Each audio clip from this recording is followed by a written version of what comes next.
Hi and welcome to this latest update on the XUAV clouds. So after the long-range flights the previous week, it quickly became clear that I would need a new battery on the clouds if I'm to have a chance to reach a distance that might cause the L9R to finally lose signal. So I got a brand new 6S 6.6 amp battery, but in the process of breaking it in, I also decided to go ahead and mount a 3-axis gimbal on the plane. I had one brand new Tech mini 3D gimbal sitting in its box, and turns out it could be used mounted upside down, so I got to work. Half a day of fiddling with the gimbal resulted in me accepting the fact that I will probably not get it to work with the Runcam 2 camera, so I put back the original camera bracket and mounted my Firefly 6S camera in there. To hold it to the canopy, I tied it down through the foam with some zip ties to the top mounting plate, which was actually on the inside of the fuselage for added support. Mounting seems pretty solid, to be honest. My experience flying the Raptor V2 through a gimbaled camera was not the most pleasant or reassuring one back in the day, so I decided to put a pilot camera as well. But I also wanted to be able to see through both cameras, so I installed a video switch. The pilot camera is a Runcam PZ0420M that I bought a long time ago, but only now remembered it and decided to use it.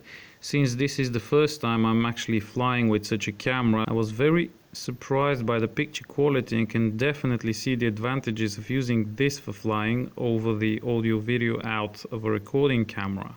Right. So getting back on track, with a gimbal up front, I thought I'd have to move the battery quite a long way back. So I decided to finally mark down the CG location. During the maiden I actually never did check CG, but by some stroke of luck it was perfect back then. For some reason, however, I marked it to 30 centimeters from the nose rather than 29 centimeters as is in the manual, and as can be expected, the battery ended too far back and made the plane noticeably tail heavy, or actually it would become obvious in a while, but wasn't at first. So brand new gimbal, brand new battery, 4K camera, and so on and so on. What could possibly go wrong? Well, CG strikes back is what I got shortly after the first launch.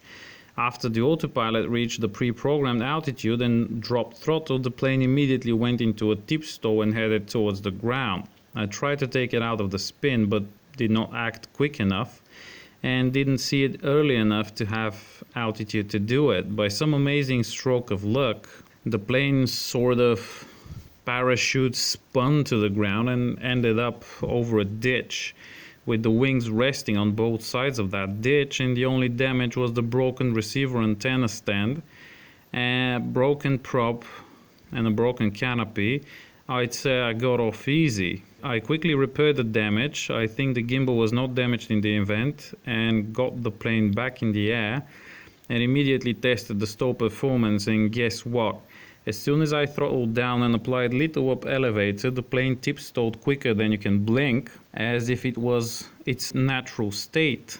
This time, however, I was ready for this and managed to get the plane out of the stall, but as it turns out, in addition to the heavy tail, installing those servo mounts had caused a small shift in the control surfaces, and now I barely had down elevator, so it took an effort and some good time to get the plane down safely. Once I got it down, I moved the battery forward a few centimeters and also corrected the tail control surfaces, and guess what? Next flight was perfect again.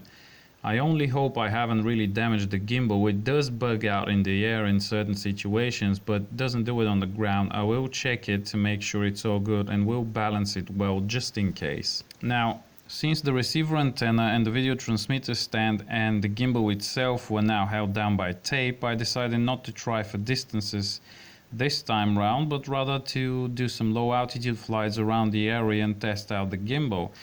For the second flight I did move the battery 1 more centimeter forward. The plane flew perfectly still, so I ended up with a CG at 28 centimeters from the nose, not the 29 centimeters that are in the manual.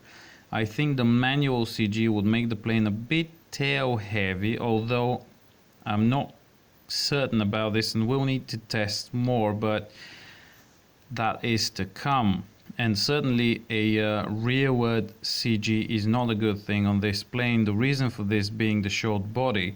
So a short body is nice in one way because it makes it easier to balance the plane with a lighter battery and keep the overall weight down. But on the other hand, it is not good when you try to fly tail heavy. Because with the short body, the plane behaves just like a tail-heavy flying wing, and everyone who has flown one like that would agree it's not a pleasant sight or experience.